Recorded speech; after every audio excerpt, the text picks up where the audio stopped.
leave quietly now. Both of you, or I call the police. Well, he started it, started chucking his weight about. What did I do? You're mauling at you. You're a bloody Look here, mauler. who started what is irrelevant. I shan't ask you again. Please leave now. I'm finished my drink yet. You shan't be charged. I'm entitled to finish my drink. I'm entitled to it. Right.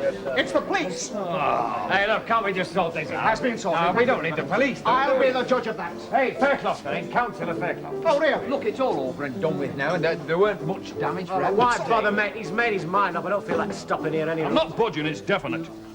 Excuse me while I make a phone call. He means it. What can the police do? Well, in the first place, they escort you off the premises. Secondly, they book you for drunk and disorderly before you not can get through drunk. the door. What's that got to do with it? Your wife knows you're here, doesn't she? She'll know when you've been up in court.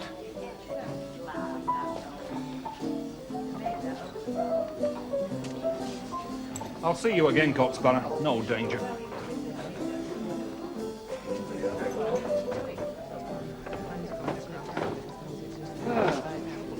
Well, what's happening? Ah, they've chucked them out, the pair of them. Oh, well, serves them right showing us all up like that.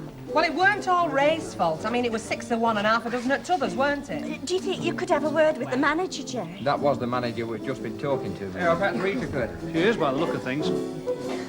We'll discuss it tomorrow, Miss Littlewood. Suffice it to say, I don't care very much for your choice of friends. They're not the sort of people we're used to having here. Well, this is very pleasant. Yeah. Pause in the battle. You're only a brief one, I'm afraid, love. We've got to keep our loins girded, whatever the expression is. Keep our powder dry might have been a little less indelicate, Ernest. Yes, love.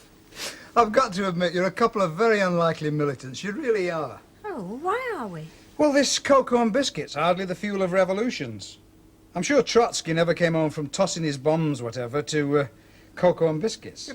But that's what grabs me about our rates revolt. It's the worm turning. Oh, thanks very much. No, honestly, I mean, look at some of the militant groups that have arisen in the last year or two. All dominated by brawny men with brawny voices, physical men, ready to throw a punch or two if necessary, ready to use violence. Well, how about you, Ernest? You attacked Len. What was that if it wasn't violence? That's exactly what I'm saying, Ellie. It's the worm turning. In all normal circumstances, I'd have run a mile sooner than threaten Len. But I've found a cause that gets my dander up, too. I thought you were ashamed you threatened Len. I was ashamed of it, but I've been giving it some thought. It seems to me that it's the only thing that works these days. Threats, intimidation. Sinking to their level, Ernest. I know, But love, just a minute, Ernest. Do you mean to tell me you'd be prepared to use violence? Look, Harry, I'd be prepared to picket a power station. I really would. Yes, I would, Emily. I think we ought to. As if we're not to be taken as a joke. And as I say, it's the only thing that works. You ask Ted Heath. Look, Ernie, I agree with you, every word. But, I mean, do you think you get many others? Well, I don't know, maybe not at the moment, no, but we've just got to make ourselves heard above the squeaking of the pips. Or we might as well just take the next boat to Ireland. We'd be missed. I know we would. More cocoa? Oh, please. Oh, yes, please, Emily, thank you. Don't be a naughty baby. Come to Mama, do. My sweet embraceable.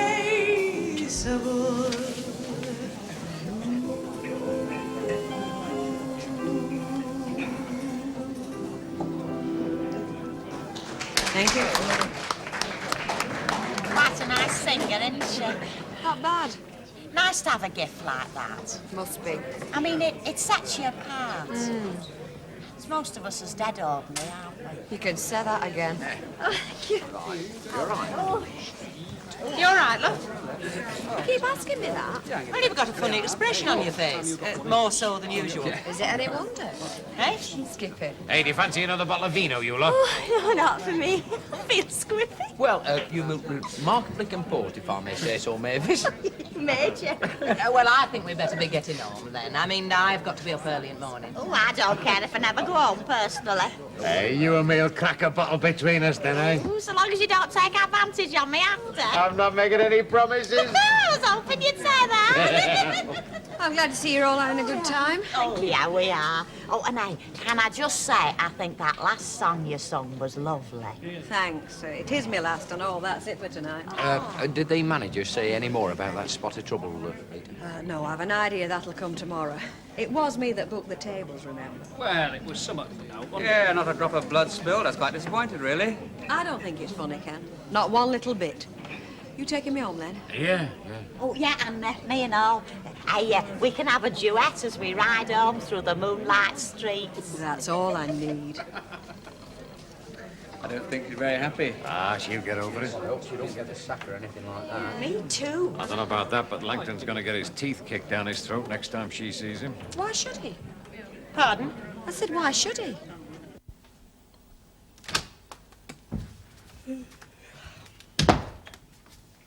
Yeah. Don't say I never give you an out. Aye, you look after me like a mother. If I were your mother, I should be on pension. Why? How old do you think I am? You're past 35. Only just. Liar. Hey, Betty, I've been thinking. Have you? That row at Gatsby, it were over, Deirdre. Uh-huh. Which poses an interesting question, doesn't it? Does it? Why? Why what? Why were it over, Deirdre? Look, I wish you'd stop talking in riddles this time of the night. No, I mean morning. Look, Langton isn't the sort to start playing Sir Galahad unless... That's what? Unless he fancies her. Fancies Deirdre. Look, they're at daggers drawn. I mean, they always have been. I've heard him insulting her and her him. It proves now. Ugh. Love and hate. Not much separates them. Or so the poet reckons. What poet? I don't know what poet. Go on, get to sleep. Be a turn up, though, wouldn't it? Oh, shut up talking and get to sleep.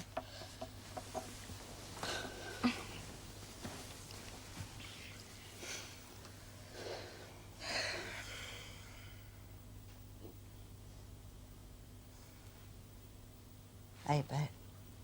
What? Did I lock up? I don't know. I don't think I did. Look, you say this every night and you always have. No. I'm sure I never. Well, I'm not going to see. Well, I shall not sleep a wink unless I do. This place gives me the willies at night in any case. So you keep saying.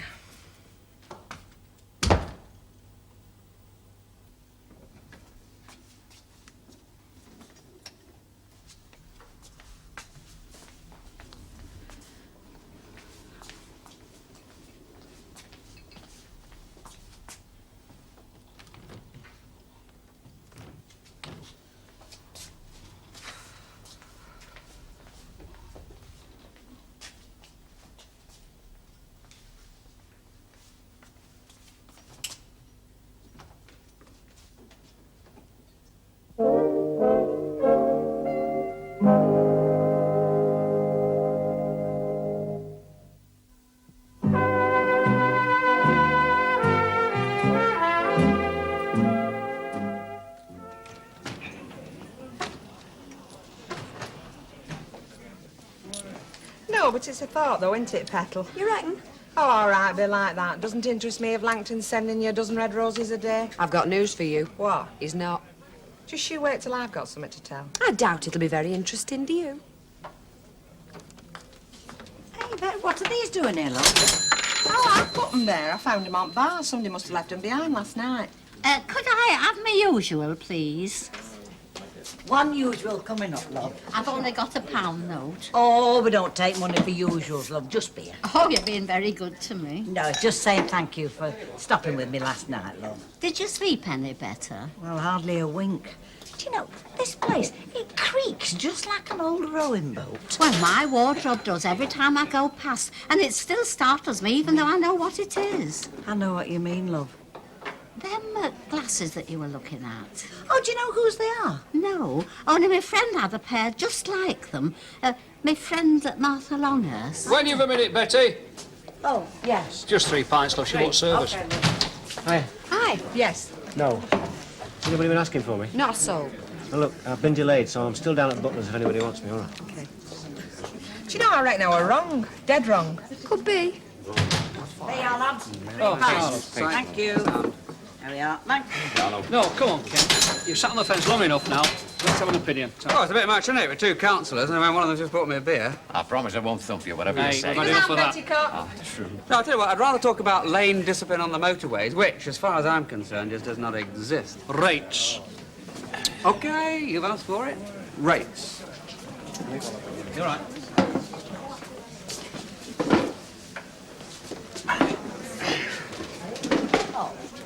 Well, as you well know, I am a socialist. Pull the other one, it plays Louisiana. Well, in theory, anyway. Now, my socialism demands absolute equality. Equality of opportunity, equality of salary, equality of perks. For instance, the Prime Minister should get the same pay as the dustman, should live in the same sort of house, and his kids should go to the same sort of school. Rubbish. Impossible. Utopia, I grant you. Anyway, what's it got to do with the rates? Well, in my opinion, the town hall is overstaffed with fat cats earning a fat living. No, it's the same everywhere. The whole country is awash with unproductive, underemployed people. And what about teachers? Exactly the same. You know, we could cut the classes in half tomorrow by teachers working a 10-hour day, 5 hours in the morning with half the kids, 5 hours in the afternoon with the other half. It's not asking too much. Try and convince the rest of them of that, though. Oh, very difficult, I grant you. But consider the obscenity of carping about a 10-hour day when millions of people are starving. We should be demanding to work a 10-hour day so that we can feed those millions. Says him, supping a pint in the middle of the afternoon. Oh, I admit I'm as seen as anybody, but at least I know it. Now, what makes me as sick as a parrot is that so many don't. Yeah, well, what's all this got to do with rate rebels? Well, if everybody in the town hall, or everybody everywhere, for instance, were to work an extra 2 hours for the same pay, there would be an immediate cut in rates and prices because things wouldn't cost so much. Buses, clinics, schools, electricity, hang on. coal. Look, if everybody's underemployed already, what's the point of asking them to stay on and work extra hours? Well, it'd be very easy to find something else for them to do, wouldn't it? For instance, when the clerk has finished clerking, he could go out and paint a few council houses. And when the managing director has finished managing directing, instead of slipping off to the golf course, he could slip into something more comfortable, like a pair of overalls, and join Charlie at the lathe, whose kids happen to be in the same class as him. Yeah, and what does Charlie do when he's finished lathe operating? Ah, well, the lathe never stops turning, you see, like blood never stops flowing. It's a lathe that feeds us. I'd like to see the executive's face if you send him down Windermere Avenue with a pot of primrose paint. Everyone's got to make their own thing work, then, and they shouldn't consider going home until it does. That's what my socialism says, and that's what anybody's socialism should say. They're fine words, Ken. But that's all they are. They're just not practical. Still like to see it happen. Be a lot better than all this envy and greed. Yeah, he's just like Ernie Bishop and his pals. All talk.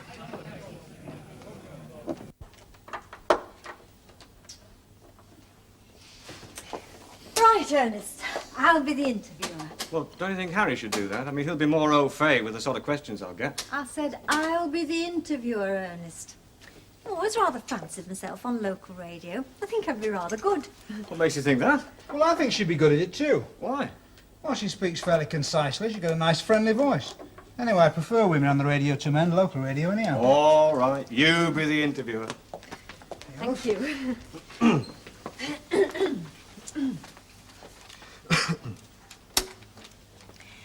Well, Mr. Bishop, isn't it a fact that inflation is more to blame for the rise in rates than council inefficiency? Well, it's a bit of a tricky one for starters, isn't it? The interviewer isn't going to pull his punches, Ernest. It won't be a sort of party political broadcast. I mean, it's his or her job to seek out the weaknesses of your case, and yours to foil him, or her. That's very true, Emily. I mean, if I were doing it, I'd strip you naked. Oh, I'd love to be Robin Day with a politician in front of me. I'd make him answer the questions. We are exposing some fantasies, aren't we? Look, Emily, if you don't mind, I think I'd rather give that a bit more thought. Right, Ernest. Isn't it against the law, Mr. Bishop, to refuse to pay your rates? Yes, it is, but this is a special case. We're being unfairly treated. Victimised, in fact. Oh, you only obey the law when it suits you, then? I didn't say that. Didn't you? No. What did you say, Mr. Bishop? Oh, come on, Emily. This is going to be an interview, not an interrogation. Really, Ernest, those are the sort of questions you'll be asked. Well, how do you know? Well, obviously I don't know Well, for I'm sure. going to be asked some sympathetic questions. But of course. Well, ask me some of those, then. Ernie, What? Emily's right. The sympathetic questions, they're easy. It's the all others. right, all right. What was the question? Isn't it against the law to refuse to pay your rate? Yes, it is, and I don't care. Everybody's breaking the law these days with the drop of a hat. Or if they're not breaking the law, they're eschewing principle, they're feathering their own nests, they're discharging envy, preaching one thing and doing the exact opposite, and I am fed up. This is my strike, my sit-in, my go-slow, my work to rule. Because in all my 40-odd years, I've not had the opportunity. I'm one of the silent majority who suddenly found his voice, and not before time. All right, Mr. Interviewer, or rather, Mrs. Interviewer. Well, you certainly answered the question, Ernest. Well, that's what you wanted, wasn't it? Yes, but don't you think we're getting just a little bit steamed up? Steamed up? If you'd have been speaking German, you'd have sounded just like Hitler. Good. Look, well, that's fine, but look, just try and control yourself a bit. We don't want you sounding too... Hysterical. I Yes. shall be very controlled, very cool. Especially when I'm explaining to the listeners why the council bought superfluous tractors from a councillor's brother. Have you checked that that's true? I have, and it is. I'm going to enjoy myself tomorrow night, Emily. Right. Any more questions? I suppose there are folk who goes to them sort of places every night of the week, aren't there? I suppose there are, Elder. Them as can afford it. Ah, they must get brassed off, though. Like I do, standing here supping ale, you know. Oh, it's funny, Stan. I've never noticed that. I've always observed a beatific smile on your chops when you're standing there swilling It's ale. only a front, you know, to show me, hide me real feelings. You got to do that, haven't you? You know, it's true what I said to Rita. What's that? Well, the only real escape for the working classes is to have a gift like what she's got. Apart from winning the pools, of course. You've no chance, have you? I know. I said that to her, I know. Hey, Langton, did you know your friend was in? After the club, love. Oh, probably be a fleeting visit and all. Yeah, I heard about last night. Fancy. Well, these things happen, you know. Yeah. You know, it wouldn't have hurt you to have apologised. Why? It weren't her, I'll lamp one. Look, you did embarrass her in front of her boss, and we were guests. Guests? Listen, it cost me the best part of a fire in that place. I wasn't even there a couple of hours. They never got me nosh. Yeah, well, it still wouldn't have hurt. Yeah, well, she wants to make sure that flaming oil rig cowboys like that don't come down her tatty little club. No, she probably feels somewhat along the same lines about you, mate. Right, I'm off now, love. I'm sure everything will be all right. Yeah.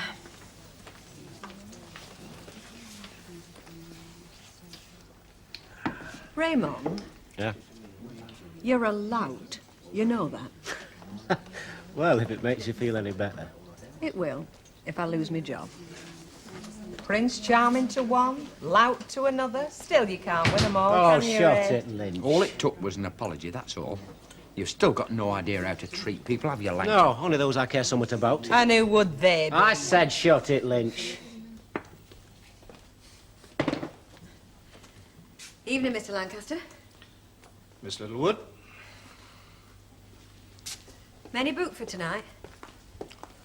Reasonable. No parties, I hope. Nope.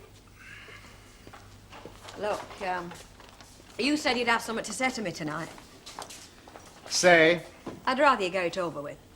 Well, on reflection, I don't think anything needs saying, do you? Depends what it is. I mean, if you're thinking of firing me, which I think would be very unfair. Well, I'm not thinking of firing you, Miss Littlewood. Why should I? You're proving very popular here. Only the other evening we had some people all the way from Crewe. Somebody had seen you, praised you, and these people had come to see for themselves. Very satisfied they were, too. But I thought you blamed me for what happened last night. I do. Well, I'm sorry, I must be thick. There's no point in crying over spilt milk, is there? I mean, if last night's incident did us any harm, then... Oh, well, thanks very much.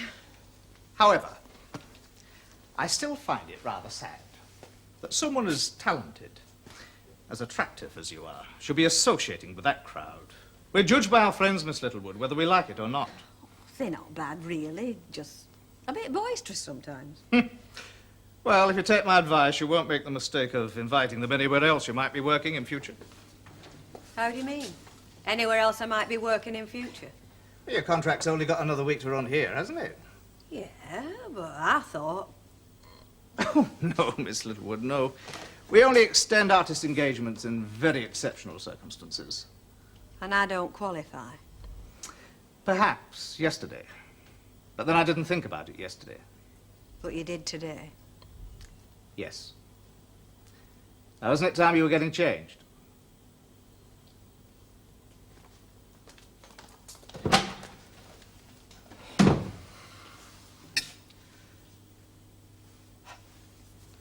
Well, yeah, thanks very much for warning me.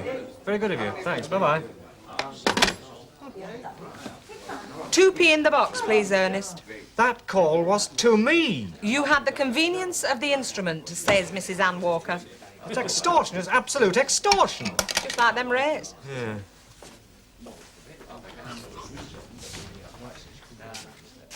Hey, Eddie, I believe you're doing a bit of spouting on local radio tomorrow. Yeah, well, they've written themselves dry in the press. What do you want, Ernie? Hey, neither of you's booked to appear on Sound Radio tomorrow, are you? Not me. Not me either. The only time I've ever appeared on Sound Radio, they asked me my opinion about beauty queens. I said I found them cold in bed. They didn't even put it on the air. Why, Ernie? Well, they've changed the style of the programme tomorrow. It's not going to be just an interview. It's going to be a confrontation with a counsellor as yet unnamed. You can challenge him direct then, can't you? I suppose so, yeah. Challenge. What challenge is this, then? You just have to listen in and see, won't you? Ah, I've got better things to do with me time. Yeah. Me and all. Pound says they haven't, Ernie. What? Better things to do. Might as well give you the money now. You're just in time. We've called last orders. Lager, please. Yeah. His name's Ray Langton. Is it? Interested in him, are you? Not really. Looks a bit boring. Oh, he's not. No? He's a sort of Sir Lancelot. Goes about saving women from fates worse than their death. The Rotter. That's what I thought. What did you say his name was? Ray Langton. Oh, I might just go over and introduce myself. I've no better on tonight. A shot. Double 4 you want. Ray, Yes, love. why did you thump that fella last night? Because he was annoying you. Did you mind that much? Yes, I did. Tell you what, you get rid of this lot and lock up, and I'll go and make us some supper. Well, what about clearing up? Well, who's to know if we're going to leave it all till tomorrow morning? Hey, you're a little villain, you are, Betty Turpin. Hey, shall we have our supper in bed? I could do with an early night. Oh, me no. Don't forget to lock up properly. I will, love. Right, come on, you lot. We've had your money. Sup up, sod off. Come on. Be having you. Charming, isn't it? Anyway, I'll do my best. No, do you? You find some fish and chips? Oh, flipping fish and chips. Well, curry and chips, then. Oh, and to think last night it were duck a orange and chocolate mouse to follow. You know, you shouldn't eat in a restaurant. It spoils you for day-to-day living, doesn't it? Is that what I'm doing? Living? Could have fooled me. Come on now, love. Good night, love. Good night, lovey. And Langton. I bet he didn't have much to say, did he? You reckon? You know, you should never eat in a restaurant, you. Gives you an headache. Always has. Well, I can take flipping aspirins. All right. It's all right. Good night, Good night, Hilda. good night. Good night, Stan, love.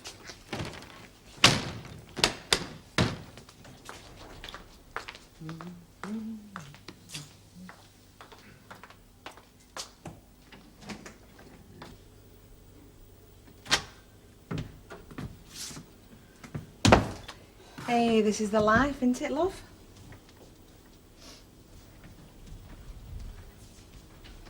Hey, don't go getting any crumbs in my place.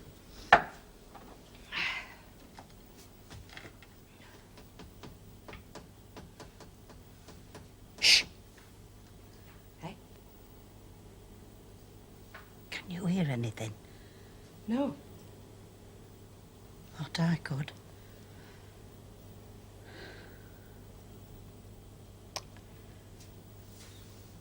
Are you sure you locked up? Of course I am. Don't start that again. I'm going to make sure. I should feel a lot easier in my mind. Please yourself, love.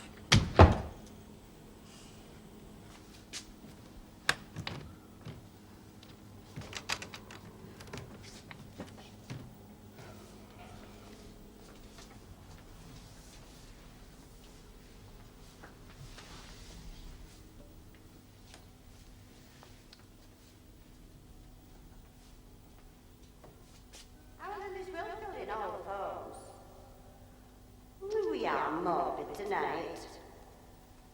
All right, it's your turn to pay. I thought it was very nice of our Lily's will, didn't you? Mind you, it doesn't do many good turns. Bit like you, Minnie Caldwell.